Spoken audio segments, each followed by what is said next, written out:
श्रोता प्रेमियों, मैं राम सागर शास्त्री आप लोगों के समक्ष रखने जा रहा हूँ गरुड़ पुराण के अंतर्गत राजा बभ्रुवाहन और प्रेत की कथा। देखिए, धर्मराज, चित्रगुप्त, श्रवण और सूर्य आदि मनुष्य के शरीर में स्थित सभी पाप और पुण्यों को पूर्ण रूप से देखते हैं। यमराज सुनिश्चित जानकारी प्राप्त करके जीव को बुलाते हैं। तब पापी जीव यमराज के भयंकर रूप को देखते हैं, जिनका बहुत बड़ा शरीर है, हाथों में दंड है, भैंसे के ऊपर सवार हैं, प्रलयकालीन मेघ के समान जिनकी आवाज़ है, काले पर्वत के समान जिनका शरीर है, बड़ी बड़ी दाढ़ें हैं, लंबी नाक और लाल लाल नेत्र हैं, जिनकी 32 भुजाएं हैं, 3 योजन का लंबा चौड़ा विस्तार है। ऐसे भयंकर रूप को देखकर पापी डर जाते हैं। मृत्यु और ज्वर से युक्त चित्रगुप्त भी भयावह हैं। उन्हें देखकर पापी हाहाकार करने लगते हैं। तब चित्रगुप्त प्राणियों से कहते हैं, अरे पापियों, तुमने क्यों पाप कमाया? पूर्व जन्म में तुम लोगों ने जिस प्रकार पाप कर्मों को किया है, उसी प्रकार यातना भी भोगनी पड़ेगी। तुम्हारे दुख का कारण हम लोग नहीं हैं। देखिए, मानस में एक चौपाई आई है कि को न काहू कर दुख सुख दाता और निज कृत कर्म भोग फल भ्राता। यमराज तो समदर्शी हैं, उनके लिए सभी बराबर हैं। इसके बाद धर्मराज उन पापियों के पापों को धोने के लिए यथोचित दंड देने की आज्ञा देते हैं। इसके बाद प्रचंड और चंडक नाम के यमदूत पास में बांधकर उन्हें नरक की ओर ले जाते हैं। नरकों के बारे में हम बता चुके हैं। 84 लाख नरक हैं, जिनमें गरुड़ पुराण में प्रमुख नरकों की संख्या 21 है। भागवत में 17 नरक तथा अन्य पुराणों में 28 नरकों का वर्णन किया गया है। अधर्मी जीव कल्प पर्यंत नरक यातनाएं भोगते हैं। पापियों को दक्षिण मार्ग से धर्मराजपुर जाना होता है। दक्षिण मार्ग में बैतरणी पड़ती है। यमदूत उन्हें बैतरणी में गिराते हैं। जिसने काली गाय का दान नहीं किया, या मृत्यु के बाद जिसके बांधवों ने गौदान नहीं किया, या जिसकी और्ध दैहिक क्रिया नहीं हुई, वे बैतरणी में दुख भोग कर उसके तट पर स्थित सालमली वृक्ष में जाते हैं। झूठी गवाही देने वाला, धर्म के नाम पर ढोंग करने वाला, छल से धन कमाने वाला, चोरी करने वाला, अत्यधिक वृक्षों को काटने वाला, वन और बगीचे को नष्ट करने वाला, व्रत और तीर्थ का परित्याग करने वाला, विधवा के शील को नष्ट करने वाला तथा परपुरुष का साथ करने वाली नारी सालमली वृक्ष पर चढ़ाए जाते हैं और यमदूत उन्हें कोड़ों से पीटते हैं, जिससे वे नीचे गिरते हैं। तो यमदूत उन्हें उठाकर नरकों में फेंक देते हैं। कुआं, तालाब, मंदिर, धर्मशाला आदि को नष्ट करने वाले प्राणी नरक में जाते हैं। जो स्त्री, बच्चे, नौकर और श्रेष्ठ जनों तथा पितरों और देवताओं की पूजा छोड़कर भोजन करते हैं, वे नरकगामी होते हैं। जो प्राणी शिव, शक्ति, नारायण, सूर्य, गणेश, सद्गुरु और विद्वान की पूजा नहीं करता, वह नरकगामी होता है। दासी को अपनी सैया पर चढ़ाने वाला ब्राह्मण अधोगति को प्राप्त होता है। शूद्रा से संतान उत्पन्न करने वाला ब्राह्मणत्व से हीन हो जाता है। जो ऐसे ब्राह्मण की पूजा करता है, वह नरकगामी होता है। दूसरों की कलह से प्रसन्न होने वाला प्राणी तथा ब्राह्मण कलह और गाय की लड़ाई को न रुकवाने वाला नरकगामी होता है। पतिपरायणा स्त्री के ऋतुकाल की द्वेषवश उपेक्षा करने वाला नरकगामी होता है। रजस्वला के साथ संसर्ग, अमावस्या पूर्णिमा में संसर्ग, जल में तथा दिन में और श्राद्ध के दिन स्त्री संग करने वाले नरकगामी होते हैं। शरीर के मल को आग, जल, उपवन, मार्ग और गौशाला में फेंकने वाले नरक को जाते हैं। हथियार बाण धनुष बनाकर बेचने वाले नरकगामी होते हैं। चमड़ा बेचने वाला वैश्य, विष बेचने वाला दुकानदार, देह व्यापार कराने वाली स्त्री, ये सभी नरकगामी होते हैं। अनाथ पर दया न करने वाले, सत्पुरुषों से द्वेष करने वाले, निरपराध को दंड देने वाले नरकगामी होते हैं। आशा लगाकर आए हुए ब्राह्मण को जो भोजन नहीं कराते, जो सभी प्राणियों पर विश्वास नहीं करते, दया नहीं करते, कुटिलता का व्यवहार करते हैं, वे निश्चय नरकगामी होते हैं। जो नियम को स्वीकार करके बाद में छोड़ देता है वह नरकगामी होता है। जो अध्यात्म विद्या प्रदान करने वाले गुरु को नहीं मानते, पुराण वक्ता को नहीं मानते, वे भी नरकगामी होते हैं। मित्र द्रोही, फूट डालने वाले, आशा को नष्ट करने वाले, विवाह भंग करने वाले, देव यात्रा में विघ्न डालने वाले, तीर्थ यात्री को लूट लेने वाले नरकगामी होते हैं। घर गांव जंगल में आग लगाने वाले अग्निकुंड में डाले जाते हैं और अग्नि से जले हुए प्राणी जब छाया की याचना करते हैं तब उन्हें यमदूत 80 पत्र वन में ले जाते हैं।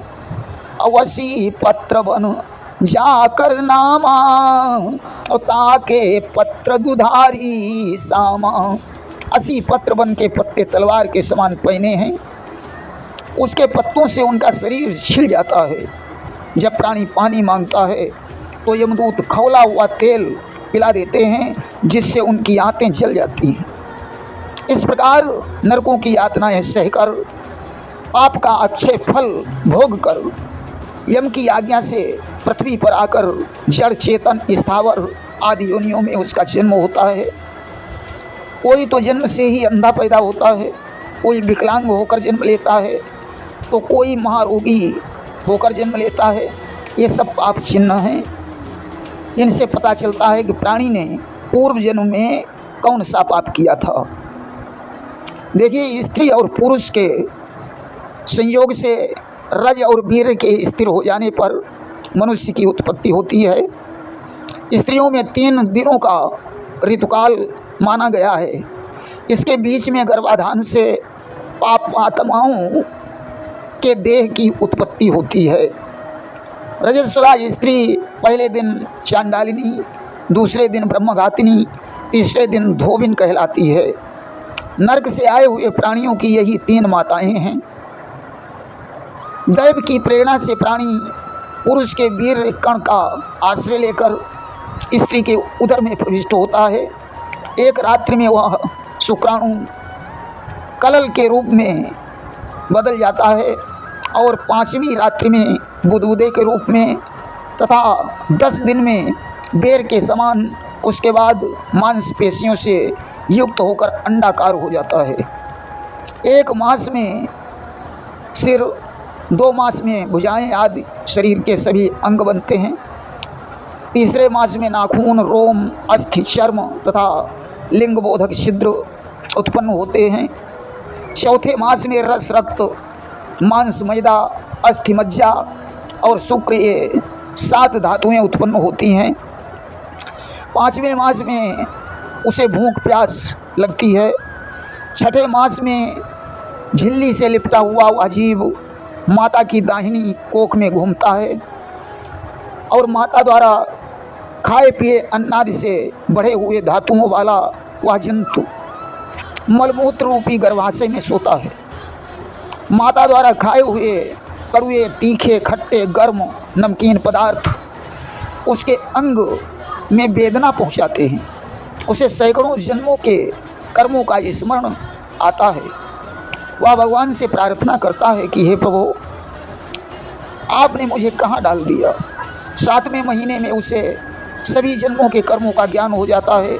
वह दुखी होकर भगवान से प्रार्थना करता है कि हे प्रभु, आप जगत के आधार हैं, अशुभ का नाश करने वाले हैं। मैं आपकी शरण में हूँ। मैं आपकी माया से मोहित होकर जन्म मरण का दुख भोग रहा हूँ।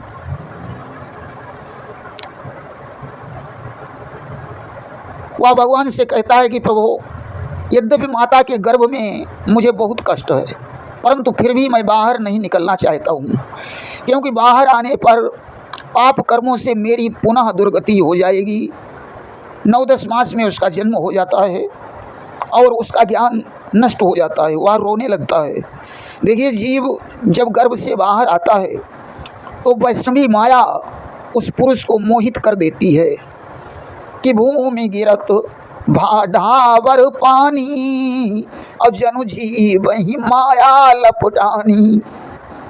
शिशु अवस्था में वह ज्ञान शून्य होता है,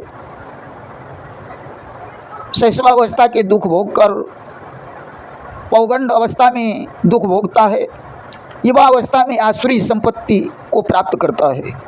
दंभ, घमंड, अभिमान, क्रोध, कठोरता और अज्ञान, यही आसुरी संपत्ति है। वह दुर्व्यसनों से लिप्त होकर नीच पुरुषों का साथ करता है। माया रूपी स्त्री को देखकर मोहित हो जाता है। जैसे हिरन, हाथी, पतंगा, भंवरा और मछली, ये पांचों क्रम से शब्द, स्पर्श, रूप, गंध तथा रस, इन 5 विषयों में आसक्त होने के कारण मारे जाते हैं। फिर प्रमादी व्यक्ति भला कैसे नहीं मारा जाएगा। और जो कामी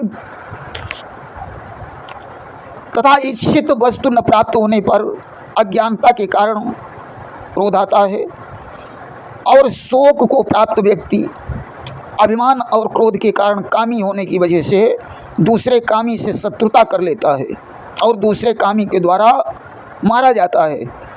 इसलिए विषयासक्त से बड़ा कोई पापी नहीं होता है।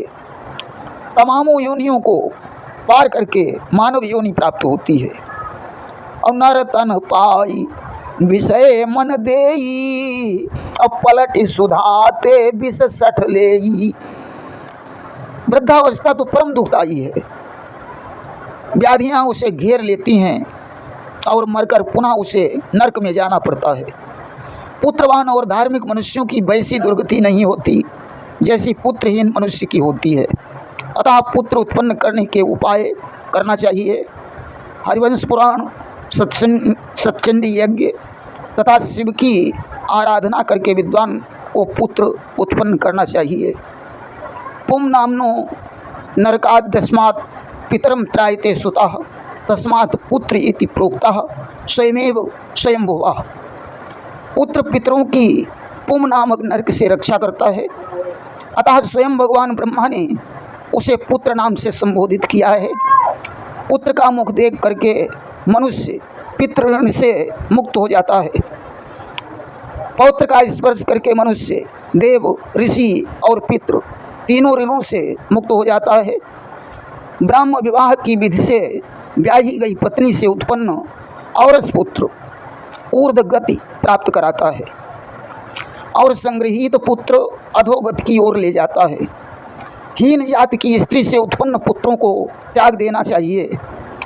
सवर्ण पुरुषों और सवर्णा स्त्रियों से उत्पन्न पुत्र औरस कहे जाते हैं।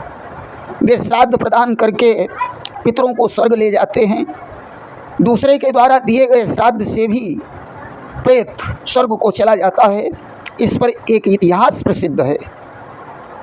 त्रेता युग में महोदय नामक नगर में बभ्रुवाहन नाम का राजा राज्य करता था। राजा धर्मपरायण, ब्राह्मण भक्त, साधु संतों की सेवा करने वाला और न्यायी था। एक बार वह शिकार खेलने के लिए एक घनघोर जंगल में पहुंचा, जहां राजा ने दूर से एक हिरण को देखा। राजा ने उस पर बाण का संधान कर दिया। हिरण के बाण तो लगा, परंतु वह बाण सहित जंगल से अदृश्य हो गया। राजा उसे ढूंढते ढूंढते दूसरे जंगल में पहुंच गया। उसे प्यास लगी हुई थी। उसने जलाशय देखकर घोड़े सहित स्नान किया। जल पीकर एक वृक्ष की शीतल छाया में बैठ गया। इसी बीच उसे मांस रहित कुबड़ा और भयंकर एक प्रेत दिखाई पड़ा। राजा उसे देखकर चकित हो गया। तो प्रेत राजा के पास आकर बोला, मैंने प्रेतत्व भाव छोड़ दिया है, जिससे मुझे परम शांति मिल रही है। राजा ने प्रेत से पूछा, हे प्रेत, तुम्हें किस कर्म के प्रभाव से ये प्रेत योनि प्राप्त हुई है? तुम कौन हो? मुझे बताओ, मैं तुम्हारे लिए ऐसा कौन सा दान करूं जो तुम प्रेतत्व से मुक्त हो जाओ। प्रेत ने कहा, राजन, मैं वैदिश नगर में रहता था, जो धनिकों का नगर है। मैं निरंतर देव पूजा करता था। मेरा नाम सुदेव है, जात से वैश्य हूँ। मैंने हव्य प्रदान करके देवताओं का तथा कव्य प्रदान करके पितरों का तर्पण किया। ब्राह्मणों को अनेक प्रकार से दान दिए और अनेकों बार दीन, अंधे और कृपण मनुष्यों को अन्न दिया था।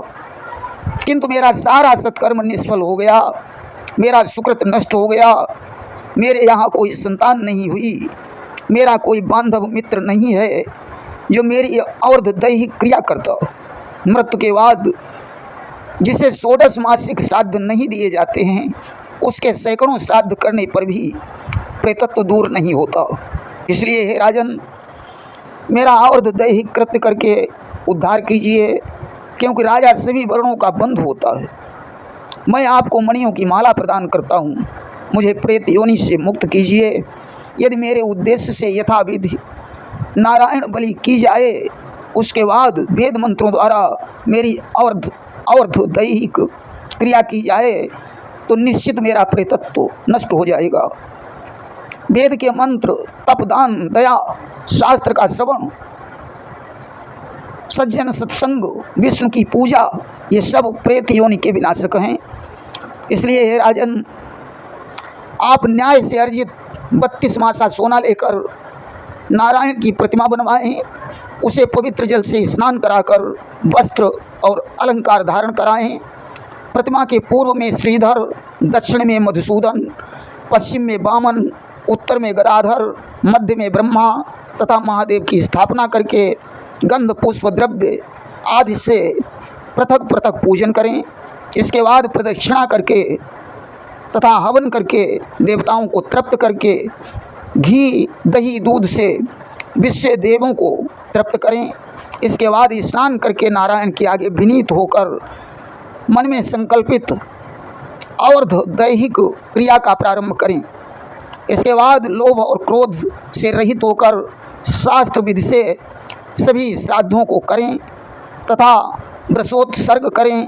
इसके बाद ब्राह्मणों को 13 पद दान करें, यानी छाता, जूता, वस्त्र, अंगूठी, कमंडल, आसन, दंड, ताम्रपात्र, कच्चा अन्न, भोजन, घी और जनेऊ दान करें।